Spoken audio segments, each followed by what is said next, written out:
अगले कुछ घंटे पूरी दुनिया पर बहुत भारी हैं। 8 अगस्त को ट्रंप की तरफ से तय की गई यूक्रेन और रूस के बीच युद्ध विराम की डेडलाइन खत्म हो रही है। ये डेडलाइन से पहले ही पुतिन ने अपनी रेड लाइन खींच दी है।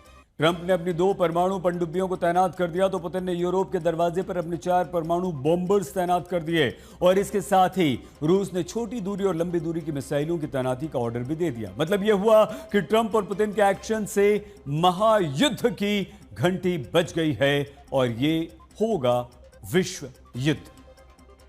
क्या अगले 48 घंटे में महायुद्ध शुरू होने वाला है? अमेरिकी राष्ट्रपति डोनाल्ड ट्रंप 2 परमाणु पनडुब्बियों को रूस के दरवाजे पर भेज चुके हैं। परमाणु पनडुब्बियों की तैनाती महायुद्ध का संकेत है, क्योंकि अमेरिका की परमाणु पनडुब्बियों के जवाब में पुतिन ने 1-2 नहीं बल्कि 4 परमाणु बॉम्बर विमान यूरोप के दरवाजे पर तैनात कर दिए हैं। यानी परमाणु युद्ध का बटन किसी भी वक्त दब सकता है। ट्रंप की डेडलाइन खत्म होते ही महायुद्ध होगा। 8 अगस्त को अमेरिकी राष्ट्रपति डोनाल्ड ट्रंप की डेडलाइन खत्म हो रही है। 8 अगस्त को रूस के खिलाफ ट्रंप बड़े निर्णय का ऐलान कर सकते हैं। ये ऐलान रूस पर नए प्रतिबंध के साथ साथ सैन्य कार्रवाई से जुड़ा हो सकता है। तो पुतिन की सेना भी अमेरिकी राष्ट्रपति के बड़े ऐलान से पहले महायुद्ध की तैयारी कर चुकी है। तो क्या 8 अगस्त को यूक्रेन रूस युद्ध महायुद्ध में बदल जाएगा? अमेरिका और रूस दोनों कर चुके हैं युद्ध की रिहर्सल।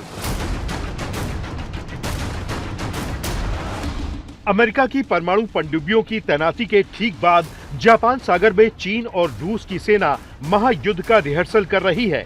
दोनों मुल्कों की सेना समंदर से बारूदी हमले का अभ्यास कर रही है। रूस के युद्धाभ्यास से पहले अमेरिका ने ऑस्ट्रेलिया के साथ सबसे बड़ा युद्धाभ्यास किया था। युद्धाभ्यास के दौरान अमेरिका, ऑस्ट्रेलिया समेत 19 मुल्कों की सेना ने महायुद्ध का रिहर्सल किया था। परमाणु हथियार तैयार, बस ऑर्डर का इंतजार। अमेरिका और रूस के बीच जारी तनाव खतरनाक मोड़ पर पहुंच गया है। अब यूक्रेन रूस युद्ध करीब करीब अमेरिका बनाम रूस में बदल चुका है, क्योंकि पुतिन न तो रुकने को तैयार है और न ही झुकने को। पुतिन अपना बारूदी प्लान दुनिया को बता चुके हैं। अगर नाटो मुल्कों ने रूस पर हमला किया तो पुतिन की सेना यूरोप पर हमला बोलेगी। वहीं रूस के करीब ट्रंप परमाणु पनडुब्बी भेजने के साथ साथ ब्रिटेन में परमाणु हथियारों की तैनाती कर चुके हैं।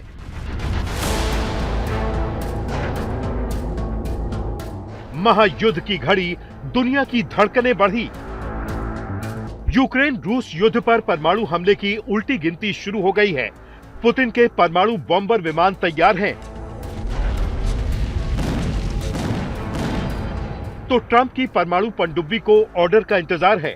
यानी दुनिया पर महायुद्ध के बादल मंडराने लगे हैं। दरअसल बीते 72 घंटों में पुतिन के 3 फैसलों में महायुद्ध के संकेत छिपे हुए हैं। 8 अगस्त को ट्रंप की डेडलाइन खत्म हो रही है, लेकिन डेडलाइन खत्म होने से पहले पुतिन ने ट्रंप के लिए रेड लाइन खींच दी है। रिपोर्ट के मुताबिक रूस ने 4 परमाणु बॉम्बर विमान यूरोप के दरवाजे पर तैनात कर दिए हैं। ये वही परमाणु बॉम्बर हैं जिनका इस्तेमाल अभी तक यूक्रेन पर हमले के लिए रूस कर चुका है, लेकिन अब बॉम्बर के निशाने पर हैं नाटो में शामिल मुल्क। दुनिया में सिर्फ 3 मुल्क अमेरिका, रूस और चीन के पास स्ट्रैटेजिकल बॉम्बर्स विमान हैं। ये विमान परमाणु और पारंपरिक हथियारों के साथ लंबी दूरी तक हमला करने में सक्षम होते हैं। इतना ही नहीं, पुतिन ने अमेरिका के साथ 38 साल पुरानी डील तोड़कर अपने बारूदी इरादों का ऐलान कर दिया है। रूस ने अमेरिका के साथ हुए समझौते के तहत छोटी और मध्यम दूरी की मिसाइलों की तैनाती पर रोक लगा रखी थी, जिसे अब रूस ने वापस ले लिया है। रूस ने ये रोक हटाने का फैसला किया है। रूसी विदेश मंत्रालय ने एक बयान में कहा है, रूस अब खुद को मध्यम और छोटी दूरी की मिसाइलों की तैनाती पर आत्म प्रतिबंधों से बंधा हुआ नहीं मानता, क्योंकि इस प्रतिबंध को बनाए रखने की शर्तें खत्म हो गई हैं। साल 1987 में यूएसएसआर और अमेरिका के बीच एक समझौता हुआ था।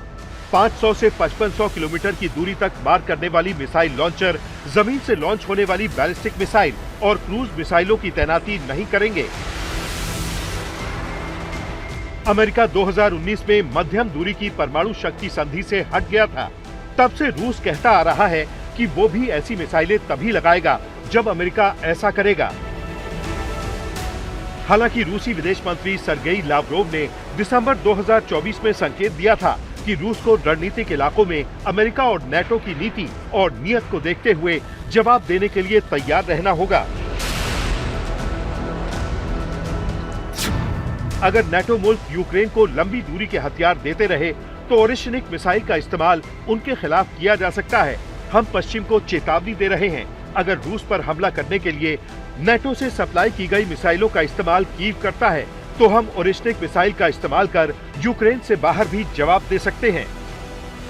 अमेरिका से बढ़ते तनाव के बीच पुतिन ने अपनी विनाशकारी मिसाइलों का ट्रेलर जारी कर दिया है, क्योंकि ट्रंप ने परमाणु पनडुब्बियों की तैनाती को लेकर बड़ा बयान दिया है। ट्रंप का दावा है कि रूस से मिली परमाणु हमले की धमकी के बाद उन्होंने 2 परमाणु पनडुब्बियों की तैनाती की है, लेकिन यूक्रेन के साथ युद्ध शुरू होने के बाद ही पुतिन अपना परमाणु प्लान बता चुके हैं। पुतिन खुल्ला ऐलान कर चुके हैं कि नेटो मुल्कों की युद्ध में एंट्री हुई तो रूस की रक्षा के लिए एटमी हथियारों का इस्तेमाल करने से वो पीछे नहीं हटेगा। ये रूस की घोषित युद्ध पॉलिसी है। लेकिन अब युद्ध में अमेरिका की सीधी एंट्री करीब हो चुकी है। सवाल यही है कि परमाणु पनडुब्बियों की तैनाती ट्रंप ने सेल्फ डिफेंस के चलते की है या फिर ये डेडलाइन खत्म होने से पहले दबाव बनाने की रणनीति का हिस्सा है। यानी अगले 48 घंटे दुनिया के लिए बहुत अहम है। सब कुछ ट्रंप के फैसले पर निर्भर है। अगर यूक्रेन युद्ध में कूदने का फैसला लेता है तो रूस की तरफ से यूरोप पर हमला संभव है। यूरोप के कई मुल्क लंबे वक्त से इसकी आशंका जता चुके हैं। अगर पुतिन ने यूरोप को निशाना बनाया तो अमेरिका के साथ साथ फ्रांस, जर्मनी, ब्रिटेन समेत तमाम मुल्क सीधे तौर पर युद्ध में शामिल हो जाएंगे। ऐसी सूरत में रूस के समर्थन में नॉर्थ कोरिया, चीन और ईरान उतर सकते हैं। मतलब ट्रंप के फैसले से तय होगा कि 8 अगस्त को क्या होने वाला है। आज तक ब्यूरो।